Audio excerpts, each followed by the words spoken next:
Panama papers विस्मृतीत जातायत न जातायत तोच आता पॅन्डोरा पेपर्स.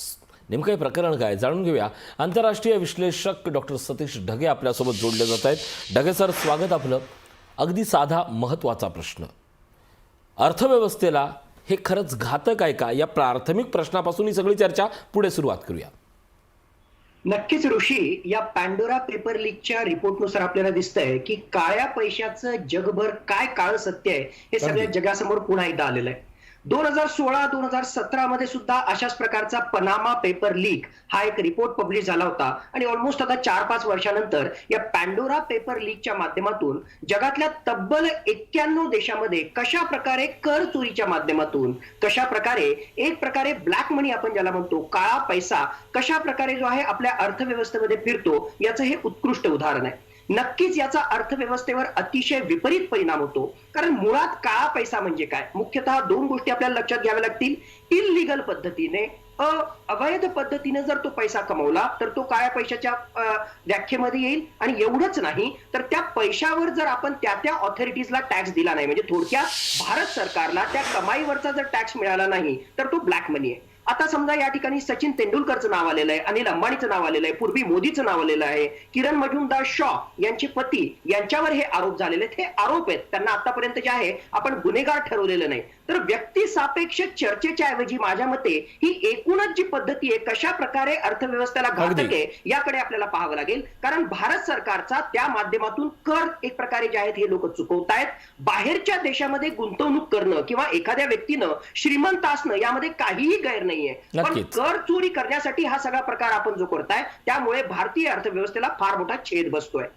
अगदी महत्त्वाचा दुसरा प्रश्न, 2014 पूर्वी हे सहज साध्य झालं असतं, पण 2014 नंतर म्हणजे विशेषतः नोटबंदीच्या काही काळानंतर अशा पद्धतीचे व्यवहार होणे, CBI, ED, income tax department यासारख्या सगळ्या यंत्रणा व्यवस्थितरित्या कार्यरत असतानाही अशा पद्धतीचा पैसा देशाबाहेर जाणे आणि देशाकडे त्याची नोंद नसणे हे जास्त गंभीर नाही का वाटत?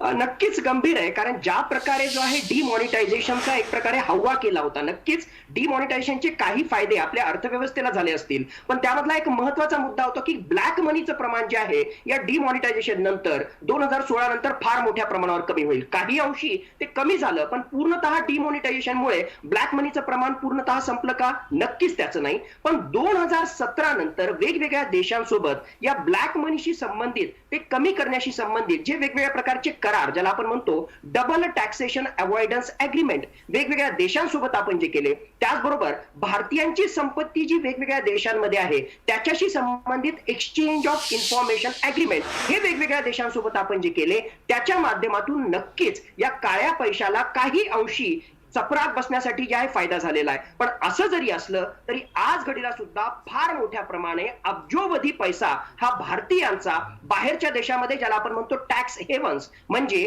ज्या ठिकाणी सिक्रेसी क्लॉजेसच्या नावाखाली, गोपनीयतेच्या नावाखाली नेमक्या कुठल्या भारतीयाचा किती पैसा आहे याची माहिती अद्यापही भारत सरकारकडे नाही. त्याचबरोबर त्या ठिकाणी अत्यंत कमी अशा प्रकारचा त्या ठिकाणी टॅक्सचा दर असल्यामुळे, कराचा दर त्या ठिकाणी असल्यामुळे हे असे भारतीय असं दाखवतात की त्या ठिकाणी आम्ही गुंतवणूक केली, त्या ठिकाणचा आम्ही टॅक्स भरला, त्यामुळे भारतीय ऑथॉरिटीजला आम्हाला टॅक्स द्यायची गरज नाही. एकूणच कायद्यामधल्या या पळवाटाचा आणि कुठेतरी आंतरराष्ट्रीय सहकार्यामध्ये कुठेतरी कमी असल्याचा फायदा उचलून हे ब्लॅक मनीचं प्रकरण किंवा टॅक्स चोरीचं प्रकरण हे जागतिक स्तरावर फार मोठ्या प्रमाणावर आज घडीला सुद्धा आहे. हे या पॅन्डोरा पेपर लीक वरून पुन्हा एकदा सिद्ध झालेलं आहे. एक देश एक कायदा अशा पद्धतीचा संकल्पना असतानाही सर्वसामान्य माणसाला लॉटरी किंवा साध्या अन्य कुठल्याही वाढीव पैशाचा रुपयाचा हिशेब द्यावा लागत असताना अशा पद्धतीनं काही जणांना ही सूट आहे. अर्थव्यवस्थेनं, अर्थ मंत्रालयानं आता गांभीर्यानं काळजी घेऊन यापुढे नियम करण्याची गरज आहे. वाढती कर्ज बुडवे